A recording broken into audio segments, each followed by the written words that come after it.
Example 2, solve for y. And again, solve for y is important because we've already gotten past the fractions and the parentheses. No parentheses, no fractions. So what I'm solving for is important. And in this case, again, it says solve for y. So y is more important than everything else. And if we take a look at the original problem, 4x has no y on it. Minus 2y does. When you look at a term, always consider the sign in front of it belongs to that term. So that 2y is a negative 2y, that 4x is a positive 4x. This 2 is a positive 2. This y is a positive 1y, and that 4 is a negative 4. All right, so looking at that, what's highlighted in yellow does not have the variable I care about. What's highlighted in blue does. And again, it doesn't matter which side we move things to. So Preston, you get to choose. Do you want y to move to the right or to the left? I want it to move to the right. Perfect. Okay, so Preston's decision is to move the negative 2y over to the right because he's making the right side the y side. And if the right side is the y side, what's in the wrong place?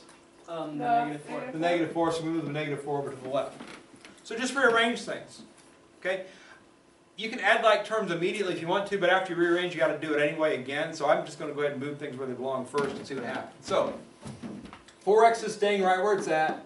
Positive 2 is staying right where it's at. These two are staying on the left-hand side. They're staying the same exact sign, positive, positive. The 4 is moving to the left, becomes plus 4, equals. And then the y is staying right where it's at. What kind of y is that?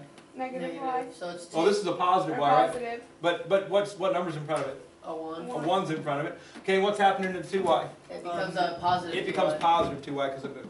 So the two things that moved, this guy and this guy, changed signs. So negative 4 became positive, negative 2y became positive. Everything that stayed where it was, 4x and 2 and y, stayed the same sign. I do recommend putting that 1 in front of letters right now just to remind you that there's a number there. So you don't start making up rules. There's enough rules in algebra without making up your own rules. So try and prevent that from happening. So 4x plus 2 plus 4 becomes 4x plus 6, because these are like terms, right? This is step 4 happening. Combine like terms, 2 and 4 both positive, add to make 6.